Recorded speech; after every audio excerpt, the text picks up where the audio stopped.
The OmniComm sign pulsed, a hypnotic blue against the urban night. Elias stared. His reflection stared back, distorted, questioning. Was it just the flickering neon, or was his mind playing tricks? He couldn't shake the feeling of being watched, of being controlled.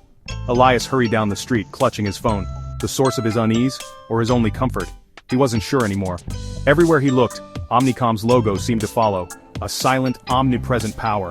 Their slogan echoed in his head. OmniComm, connecting the world. But what were they connecting it to? He quickened his pace. Paranoia gnawed at him. A single thought pulsed in his mind, frantic, desperate. They know. They're always listening, but who were they, and what did they know?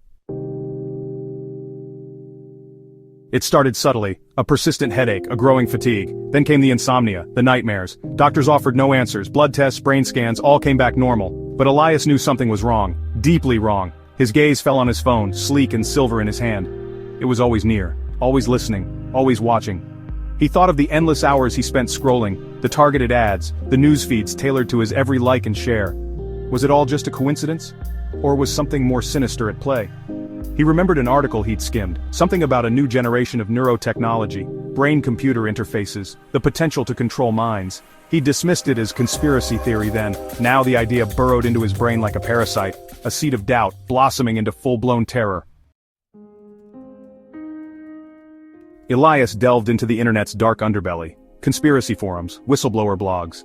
He searched for OmniComm, mind control, neurotechnology. The rabbit hole was deep, and what he found there chilled him to his core. He stumbled upon whispers of Project Siren, a top-secret OmniComm initiative, the goal to develop and deploy a mass mind control system. The method, a sophisticated digital virus transmitted through their network, a virus that could hijack the human brain.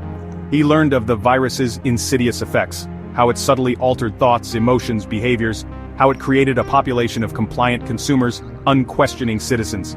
He read about the whistleblowers, the scientists who tried to expose the truth. They'd all met with unfortunate accidents, or disappeared entirely. The pieces clicked into place, the headaches, the fatigue, the insomnia, all symptoms of the virus. He thought of the people around him, their glazed eyes, their vacant smiles, their unquestioning obedience to the latest trends, the latest government mandates. He saw it everywhere, in the news, in advertising, in entertainment. The subtle messages, the repetitive slogans, the carefully crafted narratives designed to shape thoughts and desires.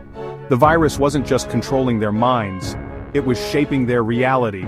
Fear turned to anger. They had taken away his free will, his autonomy. They had turned him into a puppet, a drone, and they were doing it to millions of others. He had to fight back. He had to expose them. But how could one man fight a corporation with its tendrils in every aspect of human existence?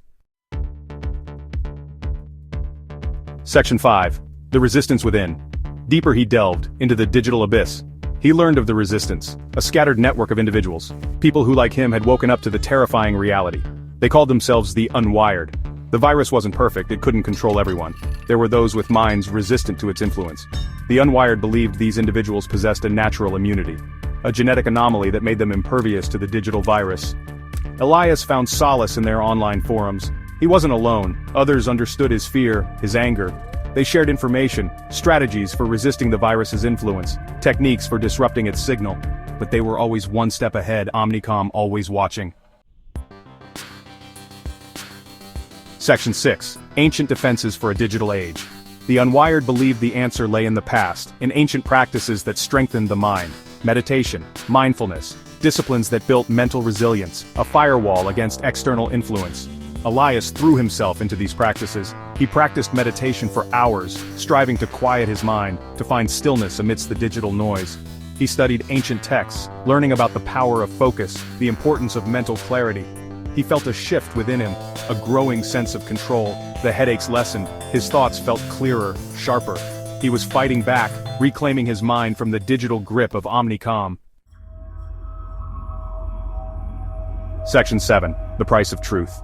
Elias tried to warn others, friends, family, strangers on the street. He told them about the virus, about OmniComm's control. He urged them to wake up, to see the truth, but his words were met with blank stares, nervous laughter. They dismissed him as crazy, a conspiracy theorist. Some even reported him to the authorities, concerned citizens looking out for someone clearly delusional. He was ostracized, ridiculed. His warnings only pushed people further into the comforting embrace of their digital devices, their minds further under the influence of the virus. He became a pariah, a cautionary tale. The price of truth was isolation. Section 8. A lone warrior in a digital dystopia. The world moved on, oblivious or indifferent, but Elias wouldn't give up. He knew the truth was out there. He would continue to fight, even if it meant fighting alone. He would be a voice in the digital wilderness shouting into the void. He disappeared from the grid, living off the radar. He knew they were looking for him. OmniComm didn't tolerate dissent, but he would not be silenced. He would find a way to expose them, to break their control. He was a single spark of defiance in a world losing its mind, but even a single spark could ignite a fire. The fight for humanity's soul had just begun, and Elias, the lone warrior, would stand against the digital tide.